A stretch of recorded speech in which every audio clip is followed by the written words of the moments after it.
오늘 이 밤에 나오신 우리 모든 성도님들에게 하나님의 은혜가 함께하기를 주님의 이름으로 축복합니다. 에스더 2장까지 에스더나 그의 삼촌 모르드게에게 하나님의 섭리 안에서 참 좋은 일들만 일어났다라는 것을 우리는 알고 있습니다. 에스더는 왕후가 되었고요, 그의 삼촌 모르드게는 왕의 목숨을 구하여 궁중일기에 그의 한 모든 일들이 기록되었다라고 말씀하니, 사실 에스더나 모르드게에게 좋은 일만 일어났다라고 하는 것이 2장까지의 말씀입니다. 그런데 갑작스럽게 3장부터 위기가 시작이 되었죠. 아각 사람 하만이 어떤 연유에서인지 왕 다음의 권력의 자리에 오르게 되고요, 그 가운데 그의 교만이 끝없이 높아져서 왕의 모든 신하들로 하여금 절을 하게 하였는데, 그중 유독 한 사람, 바로 모르드게가 절을 하지 않아서 그 일이 하만으로부터 큰 분노를 사게 되고요, 그로 인해서 이 모르드게와 그가 속한 유다인을 어떻게 진멸할까 큰 고심 끝에 왕에게 왜곡된 보고를 하고 또 왕에게 은 1만 달란트를 바치면서 왕의 환심을 사게 되어서 그가 하고 싶은 대로 유다인을 처리하게 하는 일이 벌어지게 되었습니다. 그래서 결국 아달월 13일 이 하루 동안에 모든 유다인을 다 죽여도 된다라고 하는 왕의 인장이 찍힌 그 조서가 페르시아 바사 땅 곳곳에 다 내려지게 되죠. 유대 민족에게 큰 위기가 찾아오게 되었습니다. 이대로 그냥 가만히 있다가는 시간이 지나 아달월이 되면 바사 땅의 모든 유대인들이 하루아침에 모일살을 당하고 가진 재산을 다 빼앗길 지경에 이르게 된 것이죠. 그때 유다인들이 어떻게 했는가, 이제 1절부터 나오는데요, 그 중에 1절에 보니까 먼저 모르드게가 어떤 행동을 했는가를 보여줍니다. 자기의 옷을 찢고 굵은 배 옷을 입고 죄를 뒤집어 쓰고 성중에 나가서 대성 통곡했다라고 기록하고 있어요. 옷을 찢고 죄를 뒤집어 쓰고 애통하는 것은요, 유다인들이 전형적으로 통회하고 자복하는 모습을 소개합니다. 그러니까 옷을 찢고 정말 하나님 앞에 그 마음이 찢어지는 그 어떤 그 아픔과 그 모든 상황을 다 지금 고백하고 있다라는 거예요. 그리고 3절에 보면요, 유다인들이 크게 애통하여 금식하며 울며 부르짖고 굵은 배 옷을 입고 재에 누운 자가 무수하더라라고 기록하고 있습니다. 그 상황 가운데 금식하며 부르짖었다라는 것은요, 위기의 상황에 유다인들이 하나님께 기도하는 전형적인 모습을 보여주고 있는 것입니다. 민족적인 위기가 다가오자 그들은 우선 그 모든 문제의 상황, 위기 상황 앞에 먼저 자신들의 어떤 죄악된 모습을 돌이키는 어떤 회개하는 모습을 보여주고 있고요, 또 그 모습만이 아니라 어쨌든 우리가 마주한 그 상황 가운데 두렵고 큰 떨림이 있으니까, 그 모든 상황을 이겨낼 어떠한 것도 없으니까 하나님께 매달리는 어떤 신앙으로 이겨내고자 하는 그들의 어떤 신앙의 모습을 우리에게 보여주고 있다라는 거죠. 어찌 보면 이방의 포로로 끌려왔지만 그들은 여전히 자신들의 민족의 정체성, 그리고 그들이 누구의 백성인가를 여전히 알고 있는 대목이기도 합니다. 비록 하나님의 징벌과 하나님의 징계 가운데 우리가 이방의 포로로 끌려왔고 이렇게 고생하고 있지만 하나님께서는 여전히 우리의 하나님이시다라고 하는 신앙의 고백을 드리고 있는 것입니다. 여전히 하나님의 백성이다라는 정체성을 갖고 있다라는 거죠. 그런데 여기서 우리가 생각해 볼 사람이 있습니다. 바로 에스더입니다. 에스더는 이때 모르드게와 유대인들이 어떤 위기에 처하게 됐는지를 사실은 잘 몰랐던 것 같습니다. 다만 삼촌인 모르드게가 베옷을 입고 통곡한다라는 이야기를 들었을 때 삼촌에게 무슨 일이 일어났는가를 그의 주변 사람들에게 통해서 알게 되었다라는 거죠. 자초지종을 들은 에스더에게 이제야 민족의 위기가 이제 현실의 문제로 다가오게 되었습니다. 그런데 사실 에스더는요, 이 민족의 위기를 특별히 마음 쓰지 않았던 것 같습니다. 개인으로서 사실 아무리 없었다고 하더라도 개인의 힘으로 내가 무엇을 할 수 있느냐라고 생각했던 것 같습니다. 우리 그것이 11절에 분명하게 나오는데 우리 11절의 말씀을 다시 한번 읽도록 하겠습니다. 11절입니다. 시작. 왕의 신하들과 왕의 각 지방 백성이 다 알거니와 남녀를 막론하고 부름을 받지 아니하고 안뜰에 들어가서 왕에게 나가면 오직 죽이는 법이요 왕이 그자에게 금규를 내밀어야 살 것이라. 이제 내가 부름을 입어 왕에게 나가지 못한 지가 이미 30일이라 하라 하니라. 사실 왕 앞에 부름을 받지 아니하고 나가면 분명 죽을 수도 있다라고 하는 이 상황은 사실 에스더 앞에 그 왕후 와스디가 경험을 하기도 했던 거고요. 또 이미 페르시아 법으로 이와 같은 법이 제정되어 있었기 때문에 어찌 보면 에스더로서는 당연히 자기가 할 수밖에 없는 말을 하는 거라고 볼 수도 있습니다. 어찌 보면 그냥 자신의 상황이 이러하니 민족의 위기를 모른 채 하고 싶은 심정이었을 거라 생각이 되어집니다. 왜냐하면 저와 여러분도 비슷하지 않겠습니까? 이러한 상황 가운데 정말 두려워하지 않고 조금의 떨림도 없이 주저하지 않고 왕 앞에 나아갈 수 있을 만한 담력이 우리 모두에게 다 있을까요? 사실 정말 쉽지 않은 문제죠. 죽을 수도 있고 자기가 현재 가지고 있는 걸 다 잃어버릴 수도 있다면 우리는 분명 주저하거나 아니 그냥 피할 수 있다라는 겁니다. 그래서 어찌 보면 이 에스더의 모습이 우리의 지금 현재 실제의 모습과 더 많이 비슷하다라고 저는 공감하게 되었습니다. 그래, 나도 때로는 외면할 때가 있었고 나도 모른 척할 때가 있었고 어떤 내 안에 합당한 변명을 댈 때도 참 많았던 것 같다라는 생각이 들더라는 거죠. 여러분은 어떻습니까? 그런 합당한 변명 가운데 혹여나 이러한 상황, 비슷한 상황이 있다 했을 때 혹여나 외면한 적은 없으신가요? 민족이 보이지 않죠. 다른 누군가가 보이지 않습니다. 내 아니가 위협을 당할 수 있다면 우리는 내가 아닌 다른 사람들을 떠올릴 수 없다라는 거예요. 그래서 저는 이것이 정말 인간적이다라고 생각을 해요. 요즘 나오는 영화들, 이전부터 오랫동안 나왔던 영화들 가운데 어떤 우리 인류가 큰 위기, 그래서 멸망의 위기를 당하는 그런 상황들이 있는 영화들이 종종 나오잖아요. 드라마도 나오고요. 그러면 사람들에게서 보여지는 모습은 어떤 모습입니까? 인류의 가운데 옆에 있는 사람들을 돕는 모습이 많이 나오던가요? 아니면 옆에 있는 사람들을 다 뒤로하고 나만 살고자 하는 모습이 더 많이 보입니까? 그렇기 때문에 저희들의 모습, 개인의 모습뿐만 아니라 이미 우리 주변 사회에서 보여지는 그 모습 안에서 우리는 에스더를 충분히 공감할 수 있다라는 겁니다. 그런데 그 에스더를 공감하지 못하고 에스더에게 좀 차디찬 말을 또한 그의 삼촌 모르드게가 하고 있죠. 어찌 보면 이것이 모르드게가 에스더에게 던져주는 또 하나님의 마음으로 던져주는 하나님의 메시지라고 생각을 합니다. 우리 14절 말씀을 같이 한번 읽도록 하겠습니다. 14절입니다. 시작. 이때 내가 많이 잠잠하여 말이 없으면 유다인은 다른 데로 말미암아 노임과 구원을 얻으려니와 너와 내 아버지 집은 멸망하리라. 왕후의 자리를 얻은 것이 이때를 위함이 아닌지 누가 알겠느냐 하니. 사실 모르드게는 전혀 공감하지 않죠. 에스더가 분명 나의 개인의 상황이 이러이러하니 저는 어떻게 할 수 없습니다 라고 한다면 삼촌이니까 그래 너는 어떻게 할 수가 없겠구나 너라도 살아라, 이게 보통 우리의 정서 아닌가요? 그래 내가 딸같이 키운 에스더 너만은 그냥 그렇게 이 위기 앞에 그냥 잘 살아남아라 라고 하는 게 보통 우리의 정서일진데 사실 모르드게는 우리의 보통의 정서와는 너무나 다른 차디찬 말을 한다라는 거죠. 너만 노임과 구원을 받을 거라고 생각을 하느냐? 아니 오히려 너가 아닌 우리는 다른 데서 구원을 얻게 될 것이고 너는 멸망하게 될 것이야 라고 하는 거죠.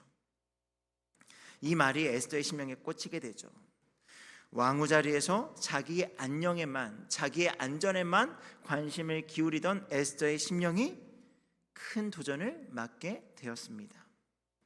그리고 자기 자신을 돌아보는 시간을 가지게 되었을 거예요. 내가 왜 왕후의 자리에 올랐을까? 내가 어떻게 왕후가 될 수 있었을까? 이것들을 돌아보는 시간이 아마 나오진 않았지만 분명 있었으리라 생각을 합니다.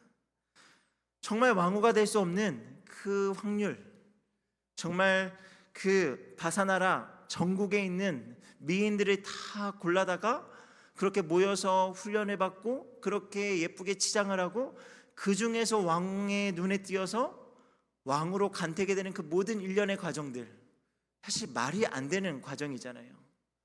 정말 내노라 하는 정말 미인들이 그 자리에 다 모여들었을 텐데 그냥 포로로 끌려왔던 에스더가 그렇게 왕후가 되었다라고 하는 것, 사실 말이 되지 않는 그 상황 속에서 에스더는 하나님을 보았을 겁니다. 자신에게 집중하고 있던 에스더, 그리고 자기가 지금 있는 그 자리만을 생각했던 그 에스더가 더 이상 자신과 그 자리에 연연하지 않고 자신을 그 자리에 있게 해주신 하나님을 보았고요, 그 하나님의 마음으로 자기와 한 핏줄을 가지고 있는 민족을 바라보기 시작했다라는 겁니다. 그렇게 깨달음 뒤에 에스더는 달라지기 시작을 했고요, 방법을 찾기 시작을 했습니다. 왕을 만나야겠다라고 결심하게 되었고요. 하지만 왕이 에스더가 이야기한 대로 자신을 부른 지가 벌써 30일이 넘었기 때문에 왕 앞에 나아갈 길은 오직 죽음만을 각오하는 것 외에 없다라는 것을 알고 에스더가 이렇게 고백을 하죠. 에스더서에서 아마 가장 유명한 말씀이지 않을까 싶은데요, 우리 16절 말씀을 같이 읽도록 하겠습니다. 시작. 당신은 가서 수산에 있는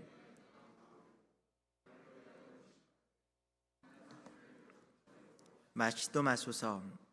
나의 시녀와 더불어 이렇게 금식한 후에 규례를 어기고 왕에게 나아가리니 죽으면 죽으리이다 하니라.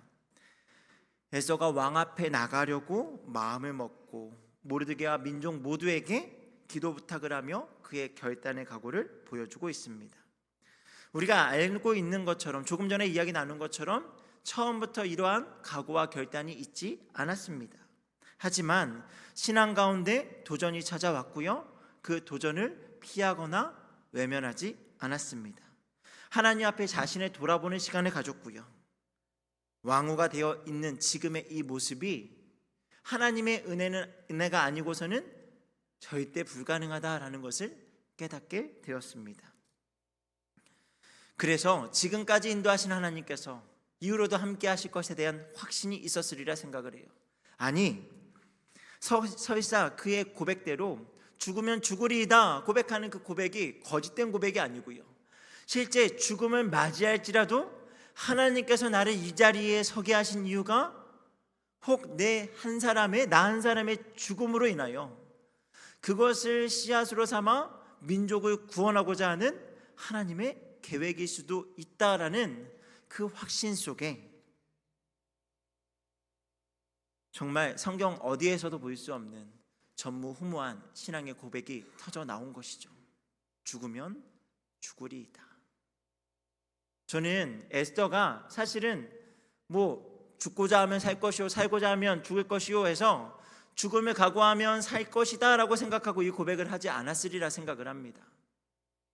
사실 그만큼 당시 바사 왕의 권세와 권위, 또 그 이 왕이 그렇게 녹록한 사람이 아니다라는 것을 에스더는 너무나 잘 알고 있었기 때문에 필시 아마 에스더는 죽음을 각오했으리라 생각을 합니다. 나는 반드시 죽게 될 거야.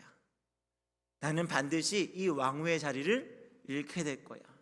하지만 하나님께서 나를 사용하셔서 우리 민족을 구원할 수만 있다면 내가 죽겠다라는 심정으로 지금 그렇게 기도했다라는 거죠. 그러면 왜 금식 기도를 시켰을까요? 자신의 어떤 목숨을 보장받기 위해서, 자신의 안전을 위해서가 아니라 오직 그 한 가지 목표예요. 나는 비록 죽을지언정 하나님께서 내 민족 유다 백성들을 구원하시고자 하는 그 기도를 하나님 앞에 올려드리지 않았을까요?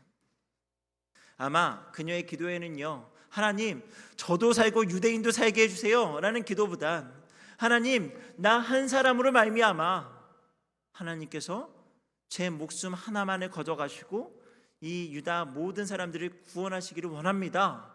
이것이 그녀의 기도가 아니었을까요? 저는 아마 이것이 그녀가 기도했던 간절한 기도의 제목이었으리라 확신을 합니다. 여러분, 오늘 말씀 가운데 우리 다시 한번 도전을 받기 원하는데요, 모르드게가 에스더에게 전했던 말이요, 이때를 위함이 아닌지 누가 알겠느냐.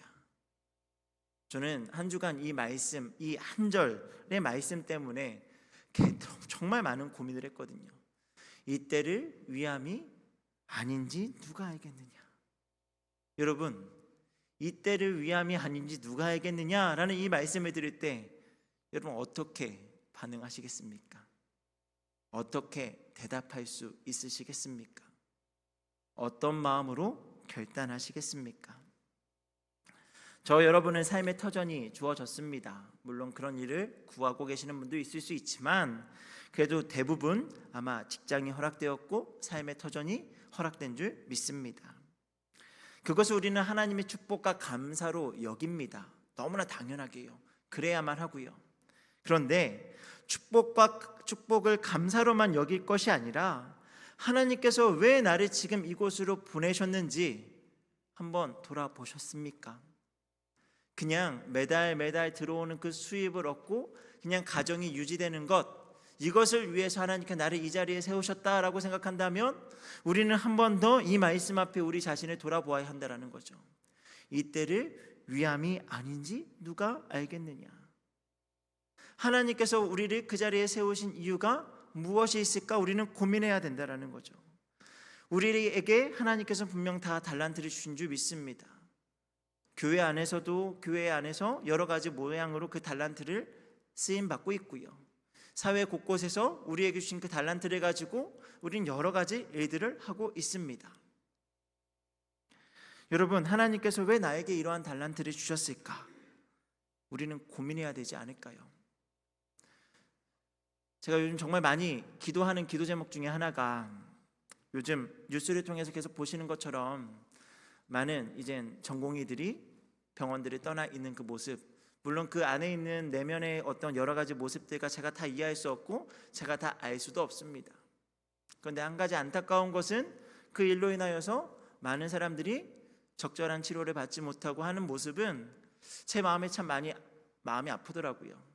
물론 그들의 어떤 갈등과 다툼 속에서 저는 누가 더 맞는지 옳은지는 잘 모르겠지만 그 갈등과 그 대립 속에서 수술을 받지 못해 죽어가는 사람, 그 가운데 유산을 했다라고 하는 이야기를 들으면서 정말 마음이 아파서 하나님 앞에 계속적으로 기도하며 하나님이 일이 빨리 조속히 해결되어서 정말 도움이 필요하고 적절한 어떤 치료의 행위가 필요한 사람들이 그 일을 잘 했으면 좋겠습니다라고 기도하면서 그냥 그 자리에 서 있는 그 분들이 이러한 마음을 가지고 하나님께 나를 이 자리에 세우신 이유가 무엇일까를 좀 돌아보았으면 좋겠다라는 마음으로 기도를 드리고 있습니다. 단지 그분들뿐만일까요? 저 여러분들이 있는 그 자리에서 하나님께서 나를 왜 이 자리에 세우셨을까? 이것을 고민한다면 사실 우리의 삶의 이유는요 전혀 달라지게 돼요. 그냥 매달 들어오는 그 수입, 그 월급 통장에 찍히는 그 돈을 보며 그냥 안도 아니면 기뻐하는 그것으로 끝이 아니라 우리가 할 수 있는 일이 너무나 많고 할 수 있는 일들이 정말 너무너무 많다라는 것 때문에 막 벅차오른다라는 거죠. 때로는 그것으로 인해서 다 감당하지 못하는 것 때문에 더 많이 기도하게 되고 금식하게 되고 주변 사람들과 함께 그 마음을 모아서 같이 하자라고 하는 그 삶의 모습이 전혀 달라지게 된다라는 겁니다. 여러분, 에스더의 결단 앞에 무엇이 흘러가고 있습니까? 생명이 흘러가고 있어요. 그냥 단순하게 나 한 사람 죽으면 죽으리이다 이게 아니고요, 이 일을 통하여서 유다인들이 다 구원받게 될 것을 간절히 기도하는 그 생명이 흘러가고 있다라는 겁니다. 여러분, 저 여러분의 삶에 생명이 흘러가야 하지 않을까요? 우리가 하는 일들을 통하여서 하나님의 구원의 역사, 그 생명이 흘러갈 수 있다면 우리의 삶의 이유, 그 가운데 우리가 느낄 수 있는 기쁨과 감사는 더 많아질 수 있지 않겠습니까? 그런 면에서 저는 그리스도인들은 우울하면 안 된다라고 생각을 하는 사람 중에 하나입니다. 물론 신체적인 변화나 어떤 상황 속에서 그럴 수 있죠. 그런데 저는요, 하나님이 주신 그 사명 안에서 우리가 능히 그 일들을 감당할 수 있고요, 넘어갈 수 있으리라 생각을 해요. 지금 내가 겪고 있는 아픔, 내가 느끼고 있는 그 여러 가지 어려운 일들, 그것에만 우리가 함몰되어 있으면 우리는 끊임없이 마음 아플 수밖에 없지만, 왜 나에게 이런 일이 일어났을까를 돌아보고 또 내 주변에 나와 같은 일을 겪고 있는 사람들을 돌아볼 수 있다면 우리가 그들에게 공감해 줄 수 있고요, 그들에게 다가가서 하나님의 사랑으로 함께 일어서고 그들을 위해서 함께 기도할 수 있는 그런 사명 가운데 또 다른 누군가가 힘을 얻고 살아날 수 있다라는 것, 그것에 우리는 감사할 수 있고 기뻐할 수 있다라는 것입니다. 여러분, 그래서요, 우리의 시선이 나로부터 좀 벗어났으면 좋겠습니다. 나 개인, 내 인생에서만 그렇게 맴도는 그 시선이 아니고요, 내가 겪고 있는 상황, 또 내가 지금 누리고 있는 이 상황에서 시선을 다른 누군가에게 돌려서요, 내 옆에 있는 누군가, 힘들어하고 아파하는 누군가, 죽어가는 그 누군가를 바라보면서 우리의 시선을 돌릴 수 있다면 그 안에 하나님의 크신 역사가 나타날 줄 믿습니다. 하나님께서는요, 그러한 믿음의 결단을 오늘 우리에게 원하시는 줄 믿습니다. 그래서 우리에게 한 번 더 도전하시죠. 이때를 위함이 아닌지 누가 알겠느냐. 그러면 우리는 그렇게 돌아보고 또 다시 결단하며 하나님 앞에 이렇게 고백할 수 있었으면 좋겠습니다. 죽으면 죽겠습니다. 하나님께서 죽으라면 죽겠습니다 고백할 수 있다면 우리를 통해 하나님의 생명이 흘러가게 될 줄 믿습니다. 우리 같이 오늘 찬양하면서요, 함께 기도하기 원하는데요, 아마 많이 부르지는